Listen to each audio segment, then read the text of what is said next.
Good morning. I'm Reverend Judy Anderson, and it's my privilege and my joy to say welcome to our celebration of love and life. Love is wonderful. Life is wonderful. And we get to enjoy it, or we get to make a choice to be fully alive in every moment and in love with every moment. But it's a choice we have to make for ourselves, so I invite you to join me in making that choice. And I want to tell you how important it is that you are with us and that your energy is with us, whether you're in this room or whether you're at home. Your energy, our joint energy, creates a force in our universe, a force for good. So join us, be with us, celebrate with us. And we'll begin by repeating our opening affirmation together. Trusting, I awake to a new and fuller idea of love. Love lives as me, walks as me, and talks as me. Every moment is filled with its presence. Simply, I am in love with my world and consciously embrace love as a way of being. I love life, and life loves me, and so it is. And for the children, if you've got young ones at home, the word for today is, guess what? Love. What is tomorrow is Valentine's Day. So happy Valentine's Day, everybody. And the message about love says love is caring for someone, wanting to be near them, and wanting to share with them. It's a special feeling that fills your heart. Loving people means treating them well, with special care and kindness. You can show love in a smile, a pleasant way of speaking, a thoughtful act, or a hug. We specialize in hugs here. Our affirmation: I am thankful for my second chances to get things right. Let's say it together. I am grateful for my second chances to get things right. And with that, I don't think we've got any further announcements, do we, Reverend Tress? Except the February Science of Mind magazine is here. So for $5, it's out on the rack, just out the center doors here. And it is my joy to announce our speaker, Reverend Tress Phillips. And Reverend Tress and I go back a long way because we did our ministerial studies together, and we spent a week together in Monterey in what we called intensives, the final phase of study before becoming ministers. And we supported each other there, and we've been together through many years of study, of ministering. So for anybody who doesn't know, Reverend Tress is very dear to me, dear to all of us, I believe. Very old, very old. You got it. And the February theme, and it's really quite wonderful, is a living everyday wonder. What a thought, not waiting for just a special day, but living everyday wonder. And Reverend Tress's talk is pause and find a cause. So without further ado, Reverend Tress. Thank you, Reverend Judy. Well, good morning, everyone. Delightful to see everybody, and everybody who's ever looking through the lens at us. I'm Reverend Tress Phillips, and it's really a great honor and a joy of being here with you today. And I am just getting my paperwork organized.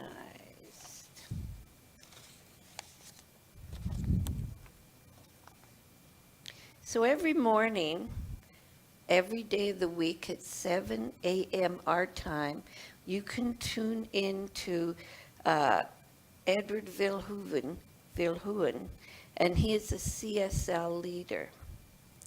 And he has a meditation, and that meditation, actually, he goes over the 365 Science of Mind, a book, Dr. Ernest Holmes, and then he discusses what's in it.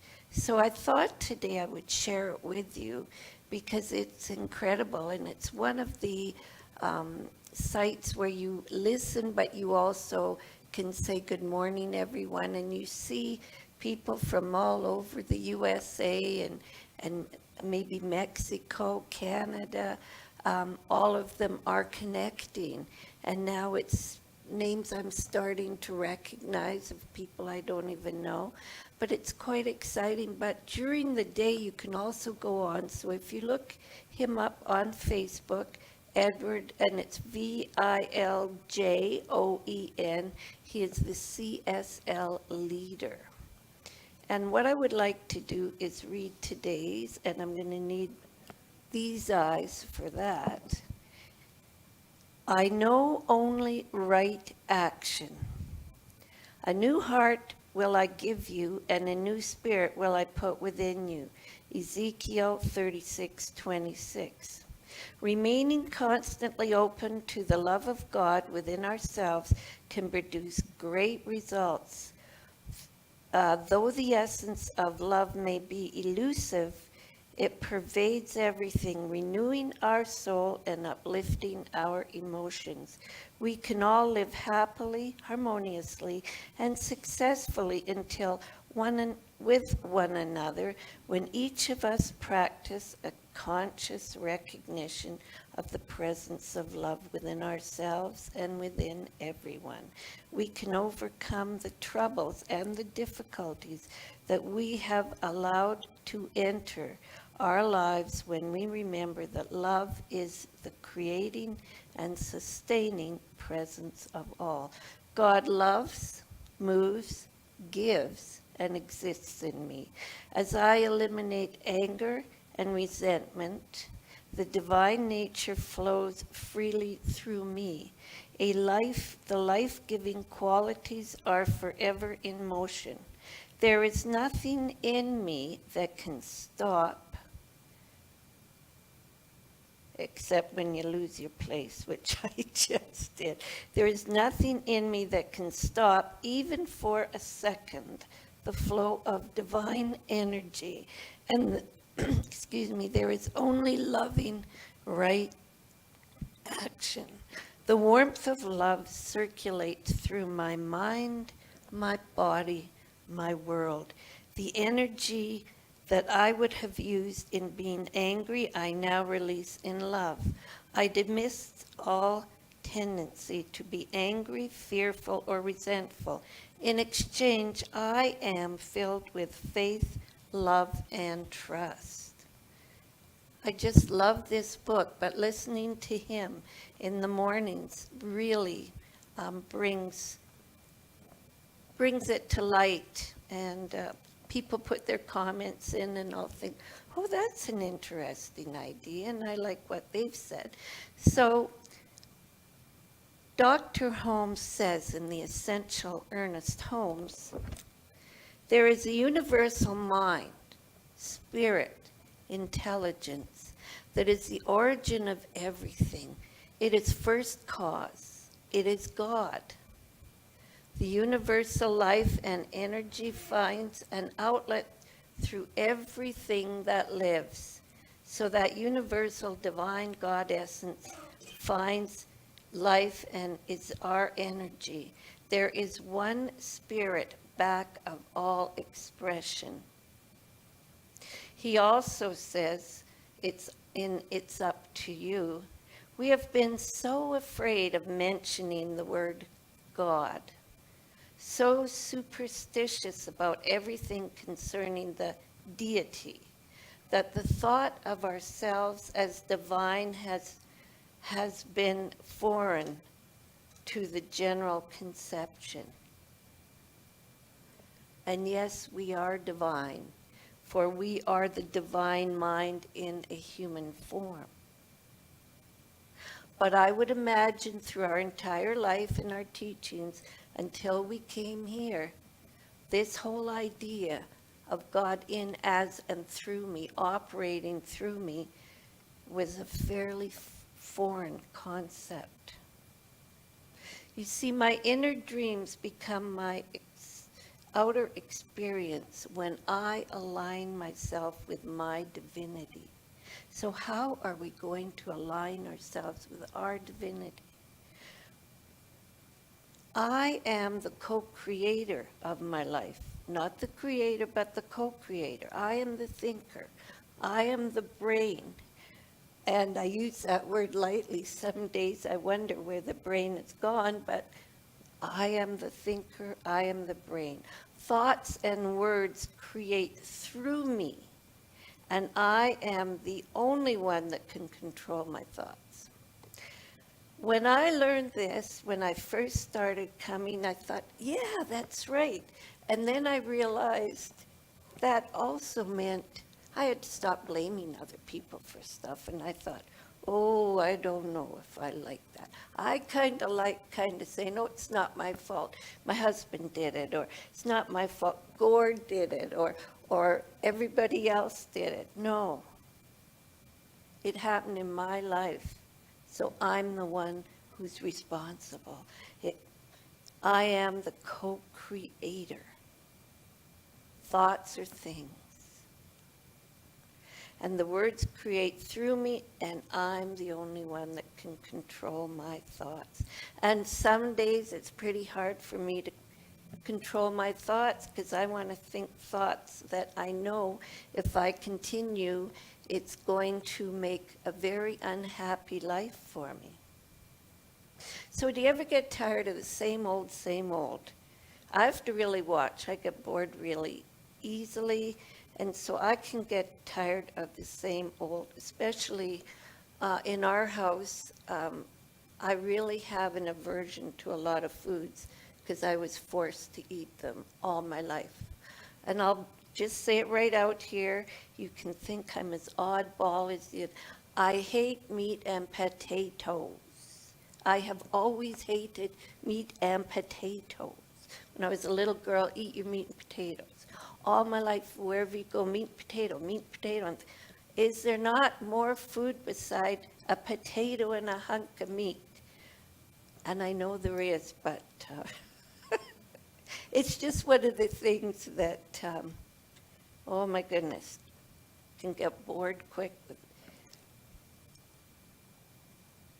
But anyone can get tired of the same old. Anyone can feel trapped. But anyone can change their thinking and change their life. We have to take a good look at our beliefs. Are they serving our highest good? And where did they come from? Well, you might not seem important. Someone says something, you believe it. Yeah, that's so important that I believe it for a while. Well, a memory came to me because I'm on a Facebook page since I'm from this area, and it's the memories of Red Deer and area. And so it talked about the Paramount Theater. And so I mentioned how my big brother was forced on a Saturday afternoon to take me, his kid sister, to the matinee. I remember my dad handing the money over, and he'd take me grudgingly, and we'd walk all the way from the bottom of the hill here to way downtown, almost to the end of Ross Street, that's where it was. He'd take me there, and my brother told me there was a room that was at the back of the seats in the theater, and I think it's where you took the crying babies if you had a baby with you. I'm not quite sure. My brother told me, bless his heart, that is the room where the ushers take the little girls who talk too much. And I believed him. And I kept believing him for quite a while. But you know what? I still talked. He could not shut me up. But I phoned him. I was writing this up yesterday, and I said, do you remember you told me that? And he said, yeah. And we started killing ourselves laughing. It was so funny. But a little girl, and I believed that. So what untruths do we believe in? And it can be something as simple as someone plants an idea in our head that we're either not ready to see the truth, or else we're just don't investigate. Remember I mentioned when I spoke last month about a man in a trolley, we needed a trolley, and I saw a man and his little boy with him, and they were so cute, and I asked, can I take a picture of you? Because you're going to want this picture later on.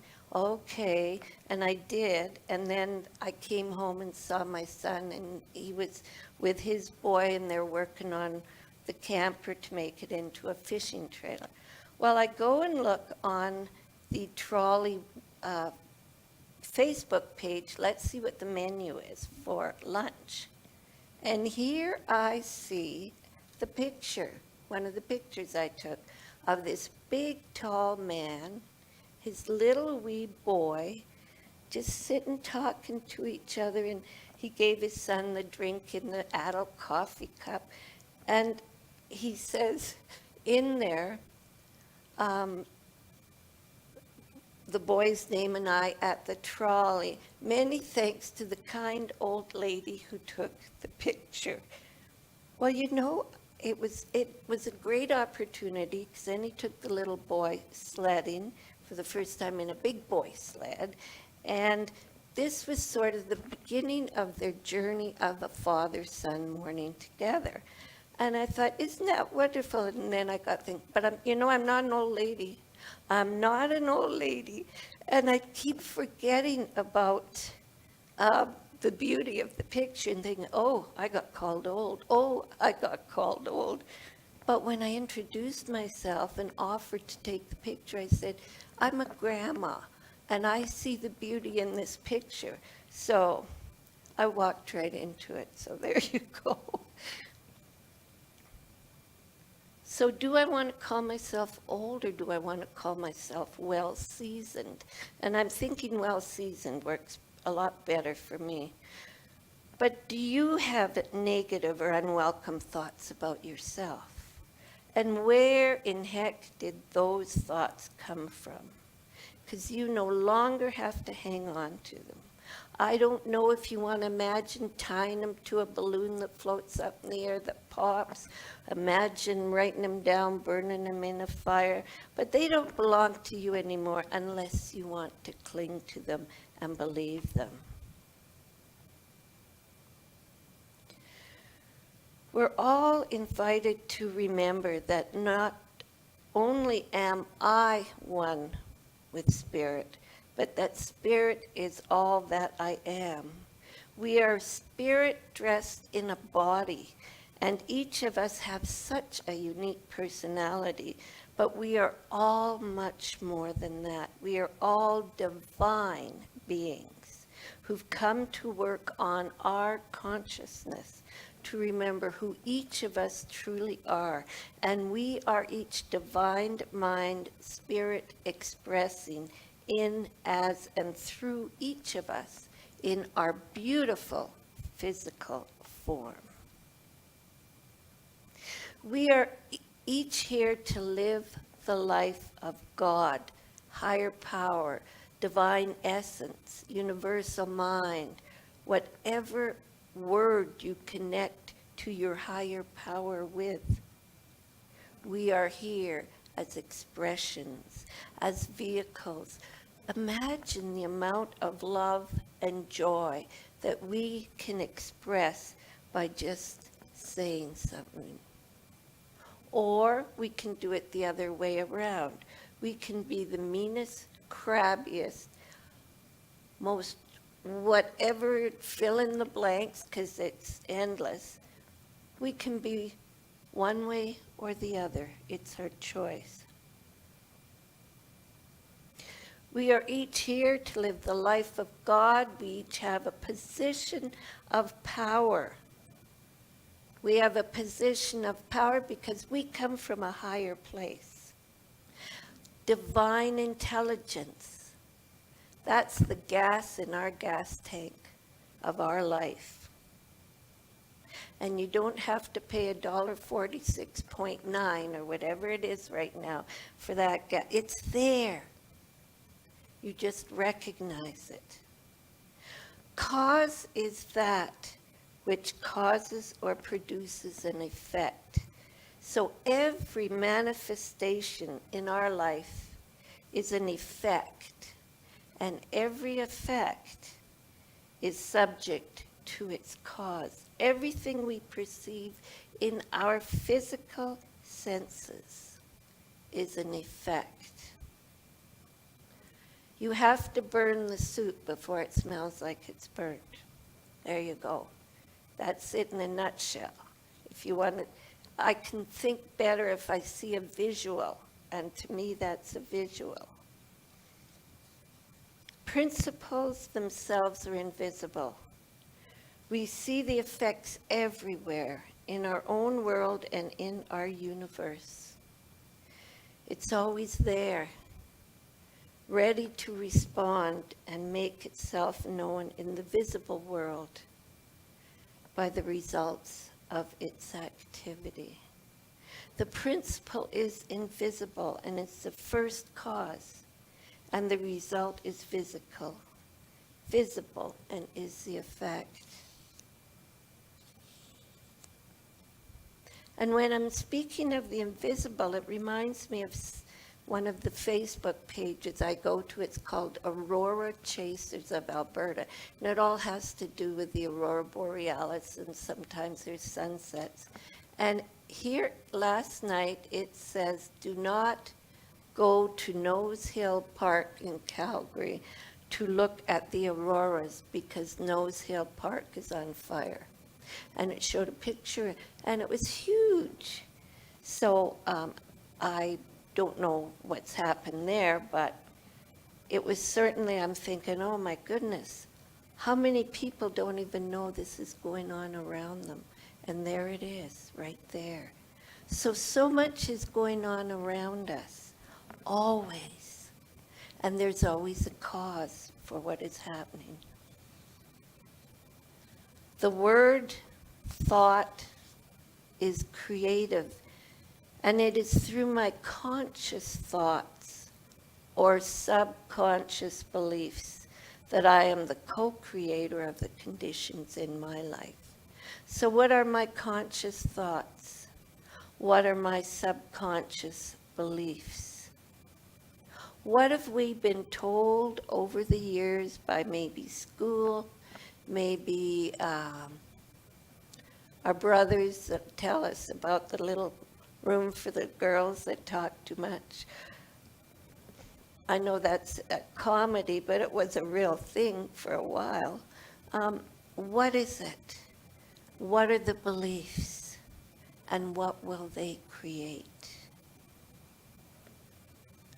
If I know that things are going to be bad and I'm going to be so poor, no sense in even trying, I would say chances are I'm going to be poor.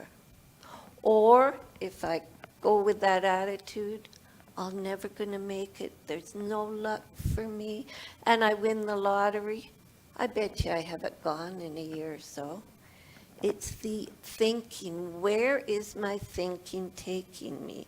Because most of us have walked a dog on a leash. Just think of our thoughts as that dog on the leash, and we're the ones going behind it. That thought is dragging us. Is it dragging us to this, a good situation? Is it dragging us to a bad situation? Are we going to reel in those thoughts and make them stop and then learn a new way to think, just like we teach a dog how to behave and walk properly?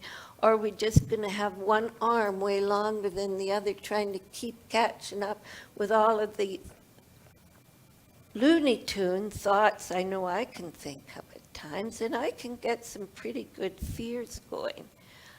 There's one fear that I finally figured out it was from a fear. It doesn't matter what time I get up in the morning, and I quite often am up really early because I hardly sleep. I put my clothes on. So I'm always dressed. The house coat, pajamas, no, never has been. And I finally figured out why. It is because when I was around 4 or 5 years old, my house burnt down. And I learned from that because they had to come in and get me out of the house and drag me outside because I had to save my cutout dolls. I knew you always have to be prepared.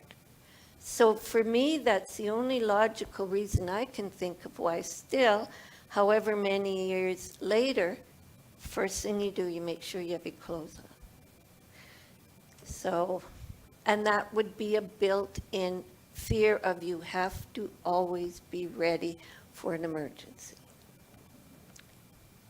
I learned it as a little girl. I think most people who've never had that experience are able to put on a house coat and have a pair of pajamas and have a cup of coffee. And it looks like fun, but I'm ready. I'm going to have my coffee. I'm ready to go out the door just in case. So that's one thing that made a permanent change for me. So what about changing what we don't like and seeing it changed permanently?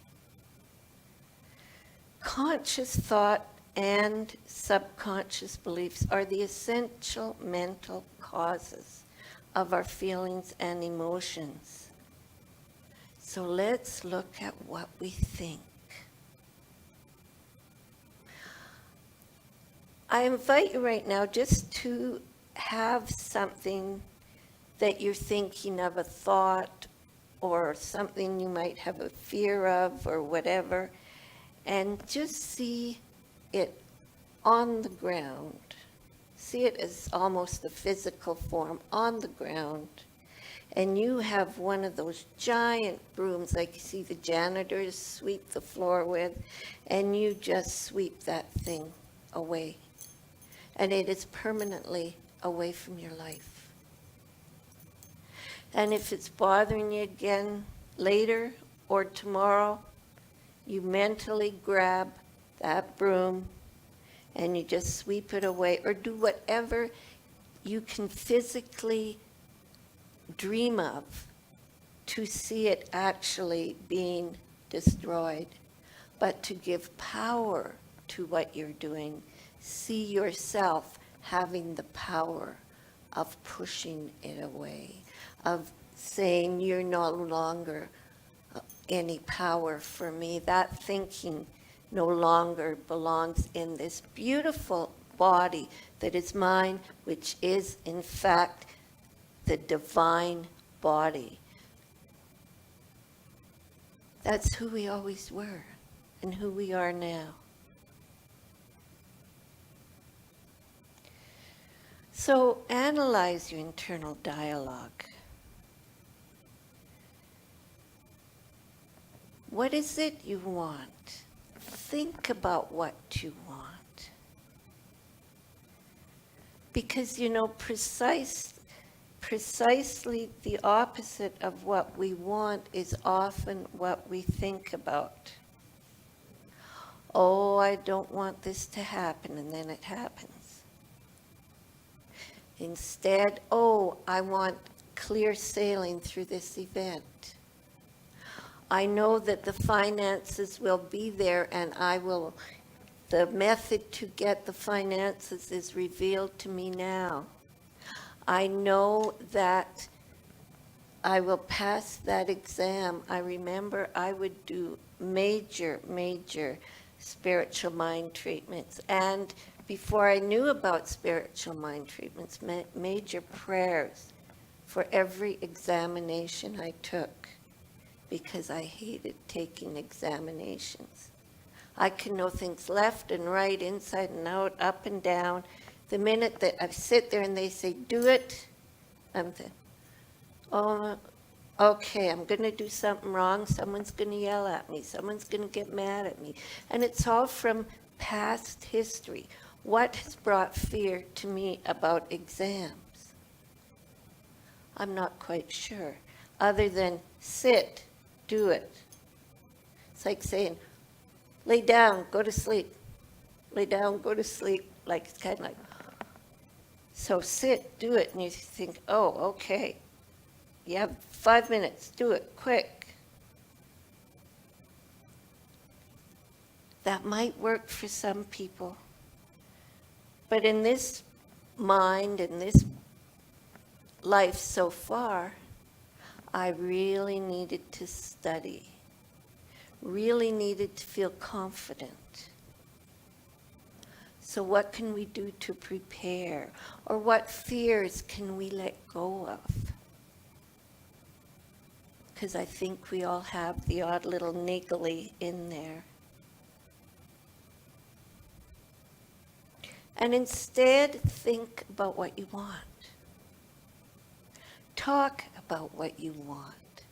Act as if you already have it. Because nobody else lives in this brain. We each have our own unique, beautiful, beautiful, beautiful person inside of us, ready to come out. Sometimes it's slowly, sometimes it's with a burst of energy, but that's who we are. Negative thoughts can cause us to feel agitated, have inner tension, irritation, and disharmony.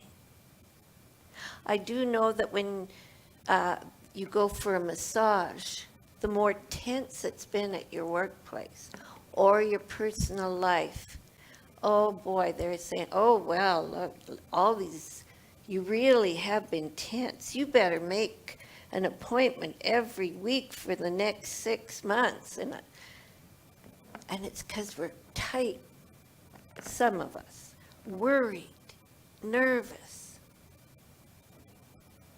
Why? Everything in us we can do. And if the thought comes to us, why don't you do this?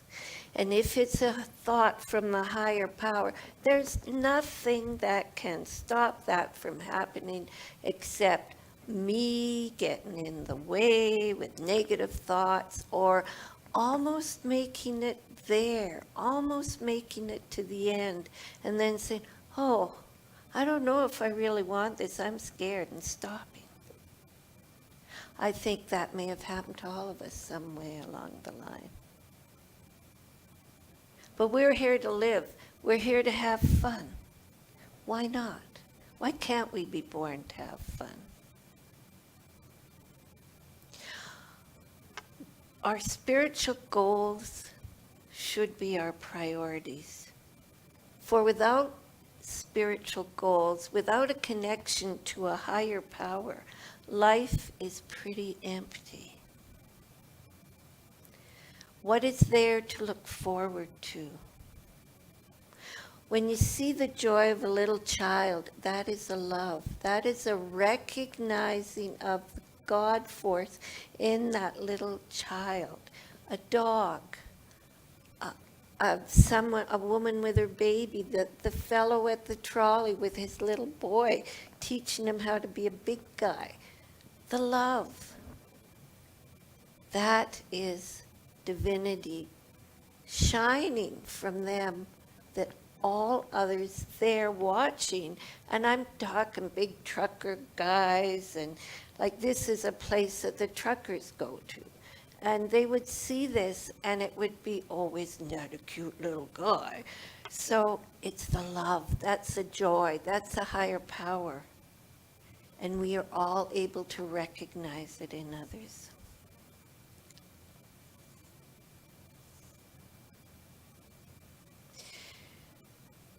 Divine mind knows no limits, so why put limits on what we can obtain?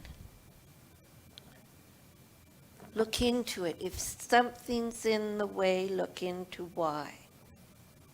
And then you can ask yourself, is this where I really want to venture to? Is this thing I thought I always wanted that important?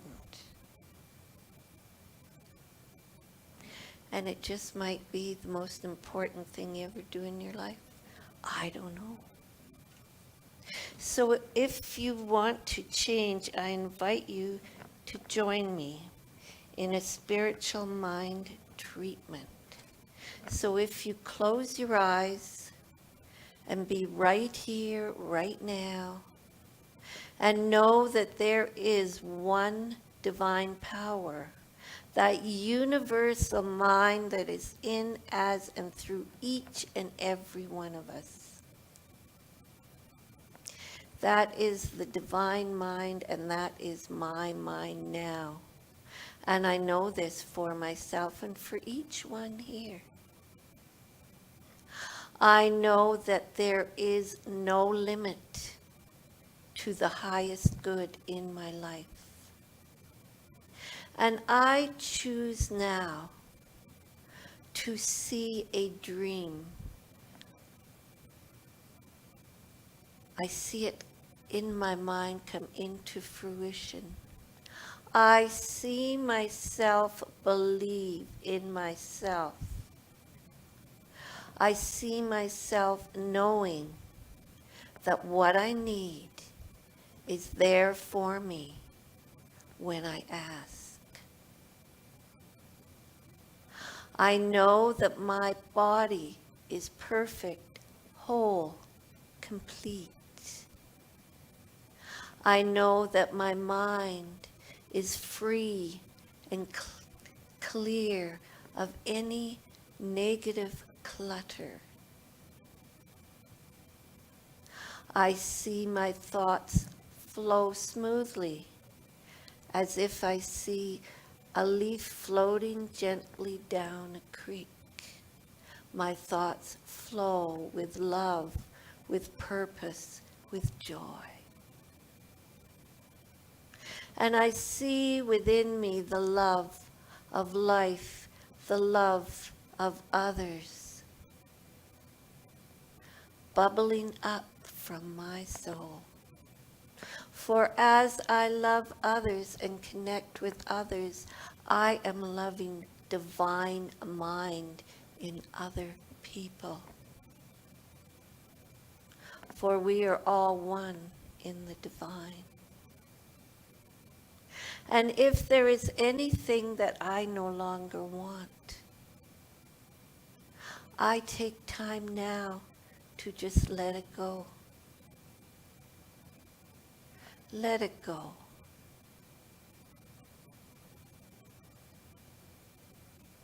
See it go and be gone.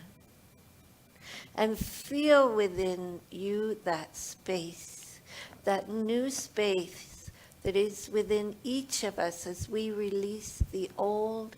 There's room for the new, fantastic, wonderful discovery of who we are. And mentally give yourself a hug, or physically give yourself a hug. For you are hugging a gift from the divine to the world, for that is who you are, who each of us are, for we are one of the divine.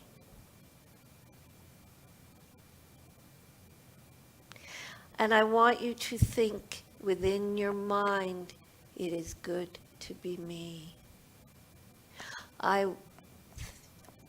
It is good to be me. And also the truth, I am now free. I am now free. And release it and know it as being truth and giving thanks and know it is so. So there is a verse that I really refer to a lot, and they actually referred to it in what they suggested we talk about, and it is the Matthew 7, 7 and 8. Ask, and it shall be given to you. Seek, and ye shall find. Knock, and it shall be opened unto you. So just say the word. For everyone that asketh receiveth, and he that seeketh findeth, and to him that knocketh it shall be opened. So let's open those doors. Decide and define your vision of life, and hold that as a goal to go toward, or like a candle in the darkness to walk toward, because each of you are worth the very best. You are, because you are the divine in expression. So I know for you, as I know for me, that life is a gift, that I am a gift, that each of you are a gift, and there's nothing that can stop each of us from moving forward. And together we say, and so it is.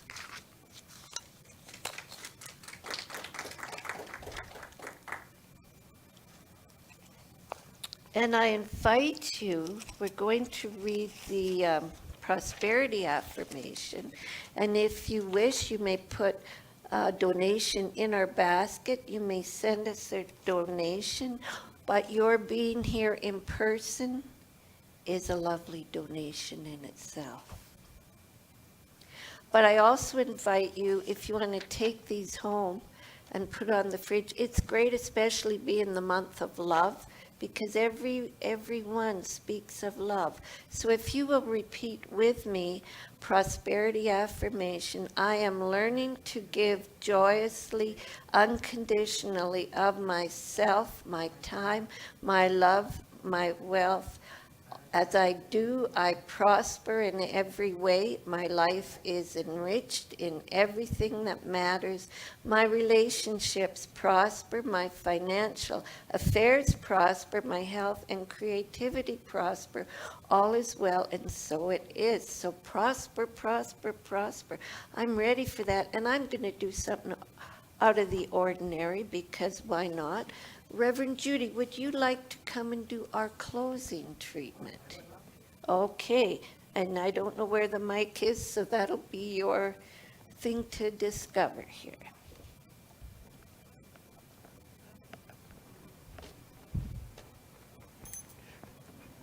Thank you for the honor.